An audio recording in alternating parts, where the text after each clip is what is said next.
Hi, I'm Jennifer Branch. Here's 5 easy ways to fix those little mistakes that happen when you're painting. Let's paint.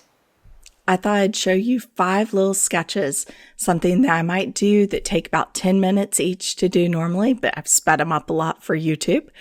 And the little things, little changes that I could make with each one to make the little sketch better. These are not finished paintings, but I use the same techniques on purpose or when I've made a mistake. So here's 5 easy fixes. Now, as you can tell, I'm getting this a little bit dark and heavy-handed, and I've lost those whites of the umbrellas, and it's not sparkling anymore. It's a little heavy. Dash in those people. Just quick little painting. Getting in the habit of doing quick little paintings and then fixing the little things, maybe in a sloppy way, maybe in a great way, that make them mistakes, keeps you from making those mistakes in the first place. You know, the first question with a mistake is, how can I prevent making it?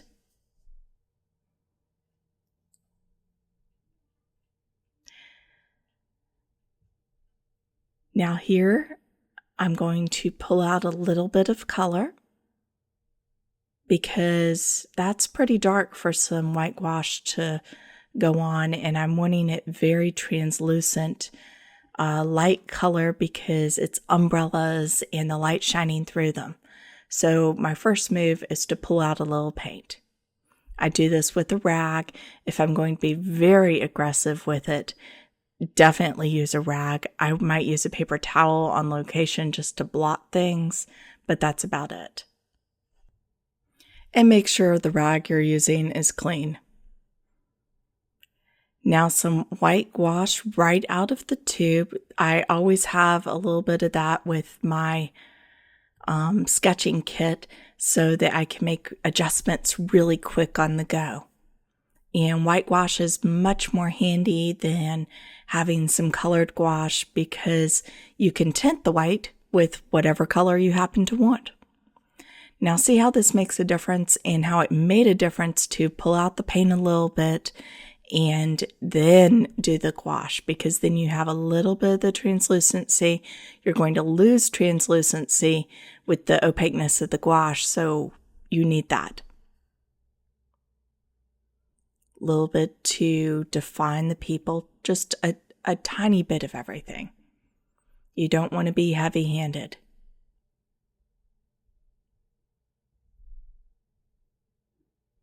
It only takes a couple lines to suggest people, and this is all you need when you're out there sketching. Little dots of color.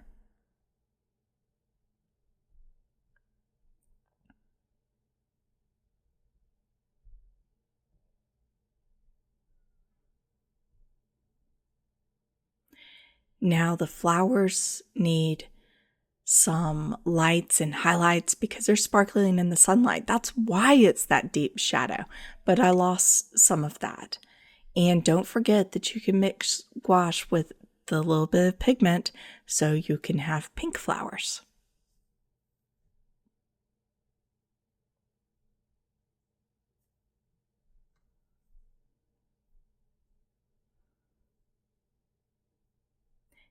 And I've just pulled out some paint for the umbrella holders. No gouache, nothing. So use each technique where you need it. Now here's an ocean.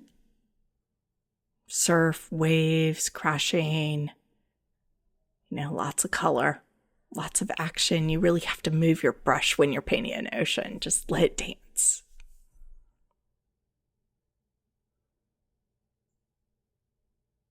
And most of these sketches, any sketch, I'll do in 3 passes. Okay, so it's nice, but I kind of lost the surf. There's not much white in there. And there's a reason for that. I wanted the dark, and then I want some crisp whites, but I also want some very soft whites. And pulling out the paint is going to give me those soft whites. See how it's already coming together? Just scrubbing. And also notice how I'm turning the rag. It's clean water, and I'm constantly turning it so that the area of rag that I'm rubbing on the painting is clean, because I'm picking up paint. Now see how that softened everything. And that's a technique I usually use in painting ocean surf. And then rubbing it in a direction will give you lines so you can see which way the surf is moving.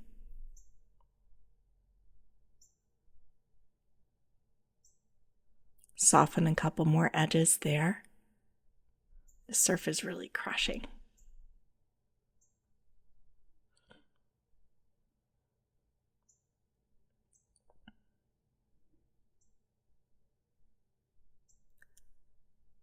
Time for a little bit of shadow, and notice that the paint that I'm painting on, the areas that I've rubbed, it blurs. I've destroyed the texture of the paper, and or changed the texture of the paper to a very soft surface. I've removed some of the sizing, so it's going to paint differently.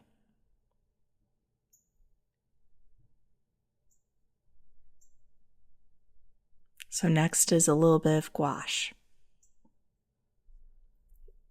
And the neat thing about the gouache is I've got the translucent watercolor, translucent paper, and then the opaque gouache, and that makes for a much more exciting scene than just having the transparent paper or just having the gouache. You want the challenge between the opaque white and the translucent white, and that's what gives it that energy.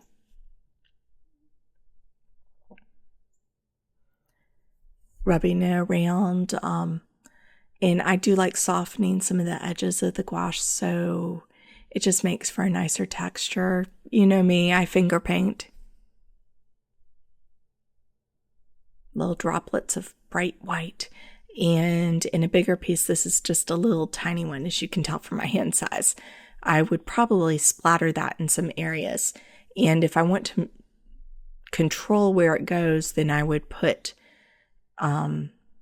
just a couple rags framing the area that I want it to go in. That way it's loose, but it doesn't go where I don't want it to go. So just scrabbling around with the dry brush and gouache, softening a bit with my fingers, and it makes for a much more interesting little sketch. Always let the brush move a lot and have a lot of energy when you're doing something like this. And see what a difference that made. A little bit of pulling out pigment and a little bit of gouache. Here's a forest path. And, you know, I love painting the wood scenes. And there's something wonderful about painting a path because you go into the painting. You want to go into the painting. That's the whole point. It's that a path that you want to go down.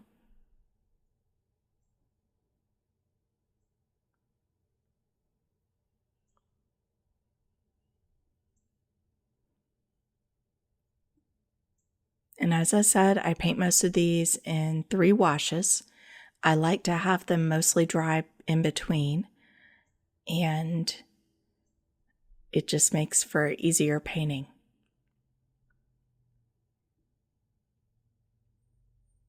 All right, so what's really interesting about this one is how one wash layered over an area where it wasn't quite pulling together.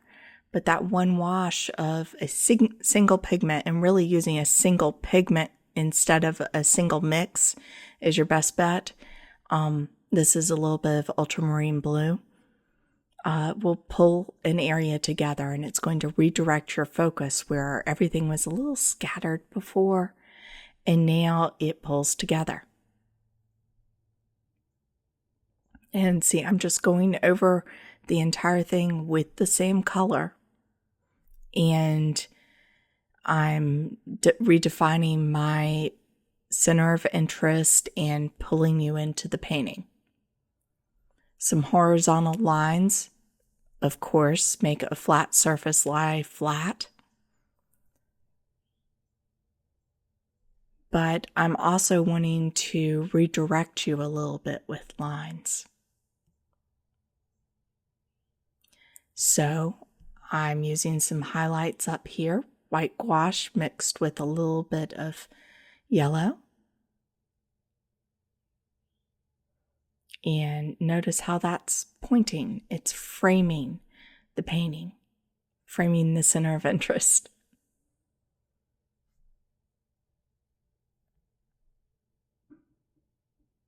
And same sort of brush strokes as the ocean surf, just scrabble around on that. Little bits of highlights that I had lost.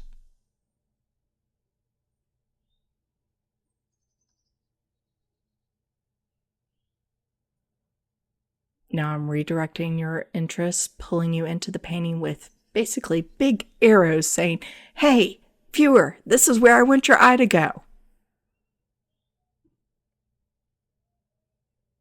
You can't get too much more direct than that. So bunches of lines, I break them up a little bit, otherwise it is way too obvious. And they're directing you down the path. That's where I want you to go.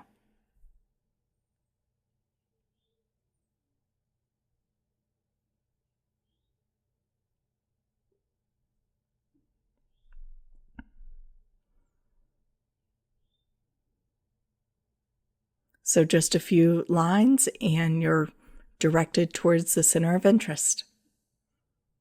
Next up is a salt marsh.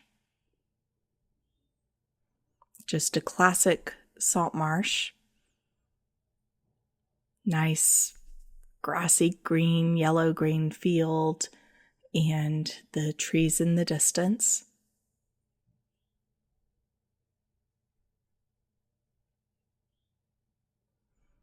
Now notice that you're basically dealing with 3 horizontal stripes. You've got the grass, you've got the trees, you've got the sky. Somehow I have to pull all that together. So I start out with the wash that lets a little bit of the trees trickle into it. But then that gives me some very strong vertical lines, and I'm going to need to break those up.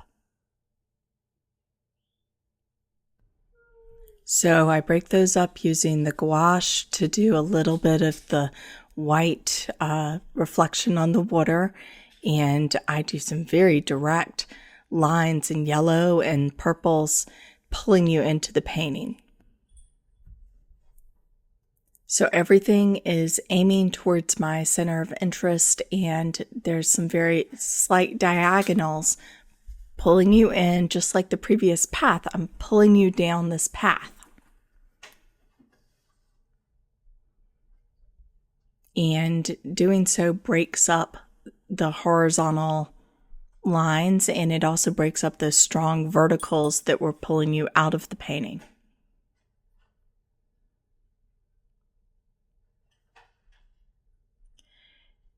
Now I soften a little bit on this horizontal band of trees. Same thing as I was doing with the ocean or anything else. Just pulling a little of the paint, softening, distracting detail, because that was a strong dark against light.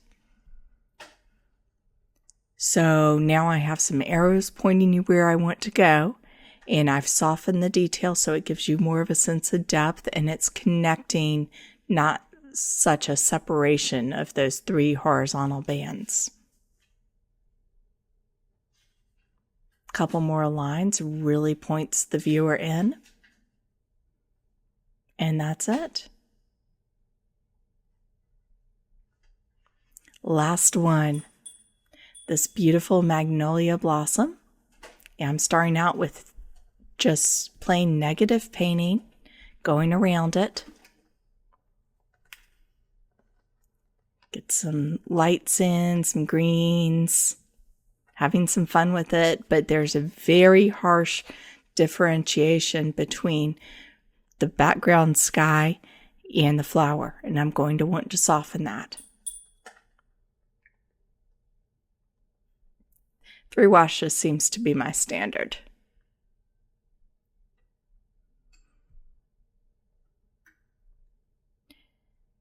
And these are little sketches that you can do on location. All right, I've softened a little bit of a couple of the areas, and I'm pulling in some white gouache. Here are the details that I softened. I just used a clean rag and clean water. And white gouache is a wonderful shimmer on white flowers. I really hope these little sketches will inspire you to go out and sketch on location and not be scared of making a mistake, because you need to take chances and see a little bit of gouache, a little bit of pulling out some paint, some lines, re-aiming the viewer's attention and softening details that maybe aren't so important. And you have some lovely little sketches. And these are all techniques that you can use in every painting that you do, not just when you make mistakes. So go out there, paint, be bold, and take some chances. For more videos, please check out my website and my other videos on YouTube. Thanks for watching. Happy painting.